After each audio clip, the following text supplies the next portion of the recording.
Welcome to Fresh Friday, where we help you learn ways to feel fresh.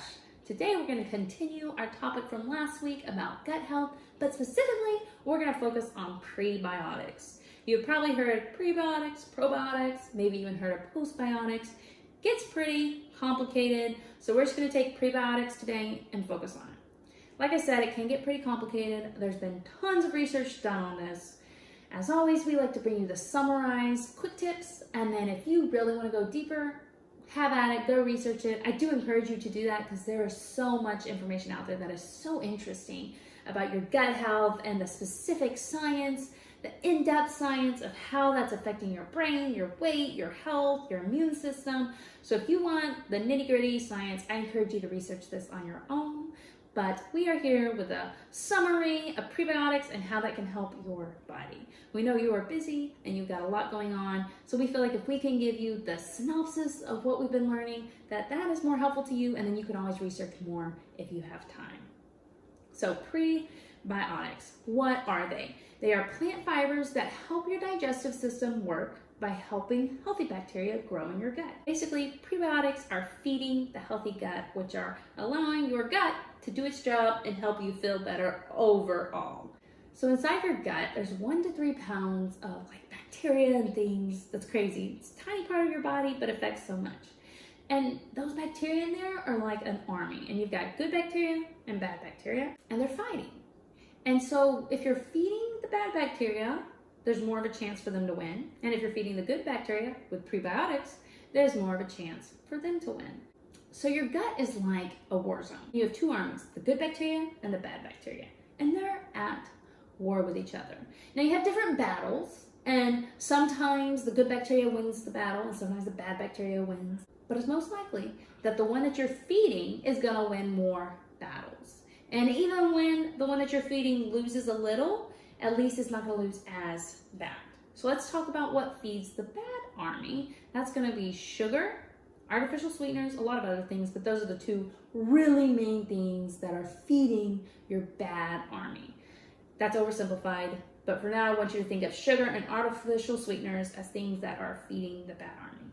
And what feeds the good army and gives it more chance to win is prebiotics. Right, so prebiotics are gonna help regulate your bowel movements, trigger you to be in a better mood, trigger your body to make the hormones that helps your appetite function correctly. You know, if you have ever had cravings when you don't really need food, that's a misfunction of your appetite. So if your hormones can regulate your appetite correctly, that's gonna help you not overeat and help you not crave foods that are really bad for you. Prebiotics also help with absorption of minerals, and then because they're helping you absorb those minerals, they're also helping you strengthen your bone density. So especially if osteoporosis is something you deal with, prebiotics are gonna be very important. And even if you don't have osteoporosis, we all want strong bones because as we age, they're gonna naturally get weaker. So if we can keep them stronger, that's gonna help prevent broken bones. Prebiotics are gonna help improve your immune system, support your body's anti-inflammatory response, and decrease the bad bacteria that lead to disease.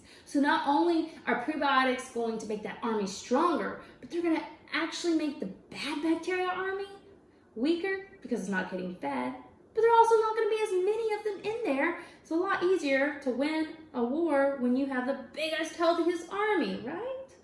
All right, so how do you get these awesome, magical things called prebiotics? Now we can get really specific here and talk about how you cook your food because that can have an effect on the beneficial prebiotics that you get. But that would be the nitty-gritty, and we like to focus on keeping things simple so you can start implementing right away. It's more important to get these foods that I'm about to list in your body a lot and on a regular basis than to get them in your body one time, cooked perfectly, but then that took so much time and effort, you weren't able to keep doing that. So now you're just not gonna eat them, right? So eating these foods is gonna be better than cooking them perfectly in your mind, but not actually ever doing it. So we're gonna simplify it, and we're just gonna talk about the foods that are great for your body. And even if you don't cook them perfectly, they're still gonna have great benefit for your body. So this is a really long list. I'm gonna go through it pretty quickly. If you do want more information on really good foods for your gut, make sure you go to our cleanse guide, which is available for you at waddlehealthandfitness.com/cleanse. It's gonna walk you through some things which would help with the cleanse, but also the foods that are gonna help with the cleanse, which are gonna help with strengthening your gut, are gonna be these foods that I list. So I'm gonna list them here, but you can always go to wattlehealthandfitness.com/cleanse, and there'll be a lot of those written out, so you don't have to take notes right now. All right, so we got green bananas are really good with prebiotics, barley, oats, rice, beans, legumes, asparagus, chicory root. You know, chicory root, I'm gonna stop right here. We really enjoy Oikos Greek yogurt, the 000 version, because it doesn't have sugar, which is great. It's sweetened with stevia, but it also has chicory root in it. So that's a great way to get it in, because you don't really see chicory root at the store that you could cook with. So those Greek yogurts, it's Oikos Greek yogurt, 000, they have chicory root. And I'm sure there's other types of Greek yogurt that have it, but that's just one that we found that we really enjoy. So chicory root helps you get prebiotics. Garlic has so many health benefits, including prebiotics. Jerusalem artichokes, don't get hung up on Jerusalem artichokes. Those are really hard to find, especially if you don't live in like a big city with a really fancy grocery store. So if you can't find Jerusalem artichokes, please don't get hung up on it. There are tons of things that you can find at your local grocery store.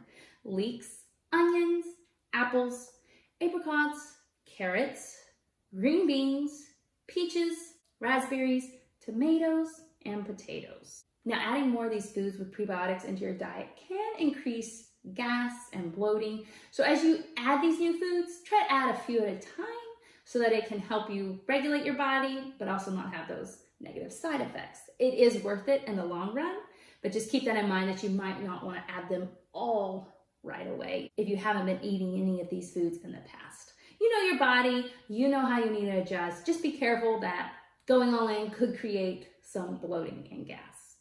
So that is a list of ways to naturally consume prebiotics in your diet. You can also take prebiotic supplements.